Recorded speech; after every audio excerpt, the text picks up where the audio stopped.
mana shu materiallarimiz haqida ozgina to'xtalib o'tmoqchiman. Sababi juda ham zo'r material. O'zi bu qora, mana. Endi videoda har xil ko'rinadi, lekin qop-qoragina. Juda ham chidamli material. Chekuvchi akalar uchun ham yaxshiroq, sababi sigaret kuli tushadi, ko'pchilik mashinalarimizda teshadi, lekin bunga 3-4 sekundda odam ulgursa agar tesholmaydi materialni, olib tashlansa kuli. Xullas, hozir bu labo mashinamizga tayyorlab qo'yamiz. Chizib chiqdik. Mana shu har birida endi gubka olamiz, yana doполнительный gubkalarni mana shu chizganlarimiz ustidan tikib chiqamiz, figura beramiz. Buni otini dream set deydi. Har xira lekin har xil aytilar ekan. Bizda dream deydi. Buni qorasi, serisi hamda korishnev rangi bor. Juda ham zo'r material. Sifatiga gap bo'lishi mumkin emas.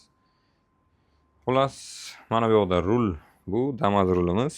Buni ham tayyorlab qo'yganmiz, zamonga bo'ladi. Bu shpaklovkalik emas, bu kauchuklik bo'ladi. Qalinroq qilib mana qo'yganmiz. Qo'ldan botib ham ketmaydi, ozgina mehkiroq bo'ladi bu. Ushlagan paytda qo'lni og'ritmaydi. Shpaklovkaligi 800 ming chiqadi. Buning narxi 600 ming so'm chiqadi. Original napakojalardan hammasi bir xil tayyorlab qo'yganmiz. Kimga agar mana bu yerda kerak bo'lsa zamin qilib olib ketishaveradi. Prosta buni mehnati bir 4-5 soatlik mehnat, mana shu bitta rulga ishlov beramiz. Shu uchun tayyorlab qo'yamiz. Kutib ham o'tirishmaydi kelgan klientlar. Bemalol olib ketsa bo'ladi.